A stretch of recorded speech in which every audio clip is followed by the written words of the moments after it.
Hello. I was doing different things with this channel with these videos. I think I'm just going to go back to readings and give you my commentary on my Patreon page.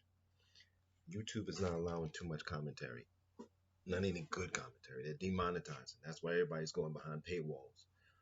Um, but you need it because we're living in a time when you need information to make any kind of decision. Um, so we're reading from The Undiscovered Self. Can't go wrong with Jung. Some of this stuff seems a little dated, but we'll bow through it. Our ideas have, however, the unfortunate but inevitable tendency to lag behind the changes in the total situation.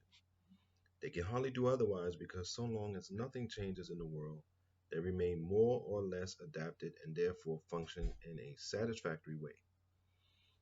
There is then no cogent reason why they should be changed and adapted anew.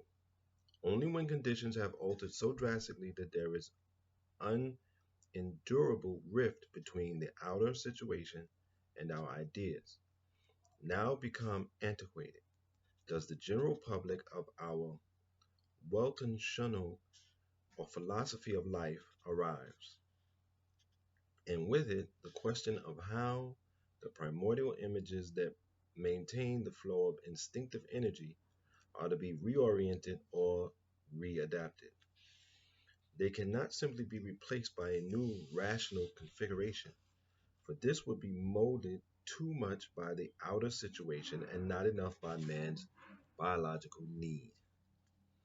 Moreover, not only would it build no bridge to the original man, but it would block the approach to him altogether.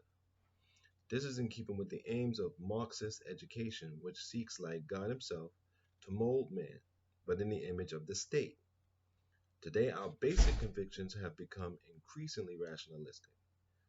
Our philosophy is no longer a way of life, as it was in antiquity.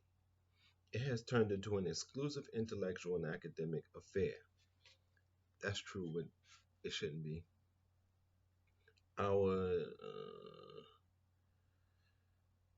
denominational religions, with their archaic rites and conceptions, justified enough in themselves, express a view of the world which caused no great difficulties in the Middle Ages, but has become strange and unintelligible to the man of today. Despite this conflict with the modern scientific outlook, a deep instinct bids him hang on to idea which, if taken literally, leave out of account all the mental developments of the last 500 years. The obvious purpose of this is to prevent him from falling into the abyss of nihilistic despair. But even when, as rationalists, we feel impelled to criticize contemporary religion as literalistic, narrow-minded, and obsolescent, we should never forget that the creeds proclaim a doctrine whose symbols, although their interpretations may be disputed, nevertheless poses a life of their own on account of their archetypal character. Consequently, intellectual understanding is by no means indispensable in all cases, but is called for only when evaluation through feeling and intuition does not suffice. That is to say, with people for whom intellect holds the prime power of conviction. Nothing is more characteristic and symptomatic in this respect than the gulf that has opened between faith and knowledge.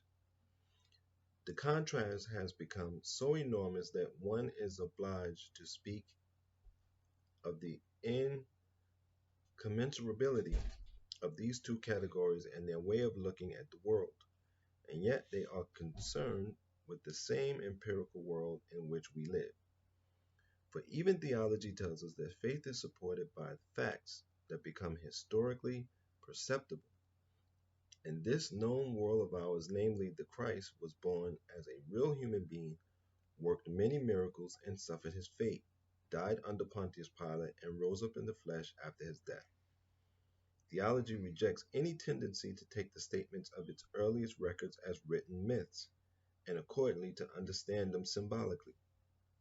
Indeed, it is the theologians themselves who have recently made the attempt, no doubt as a concession to knowledge, to demythologize,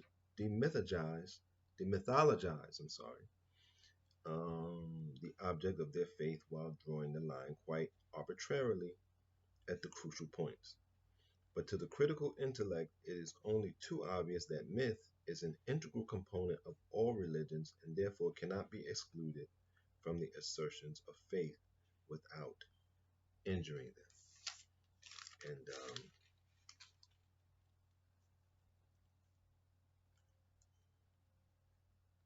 that's the chapter on philosophy. Let me see what the name of this chapter is. Philosophy, the philosophical and psychological approach to life. That's the chapter I'm reading from. Pretty good little book. And we're going to have to make these arguments and we're going to have to deal with these concepts. So, um, as you all know, I'm a knowledge based guy. I believe even your feelings have to have a certain amount of knowledge in it. So, read the summary, more what I have to say in on my Patreon page. I'll see you there. Um, until next time, take care of your mind, take care of your body, and be safe.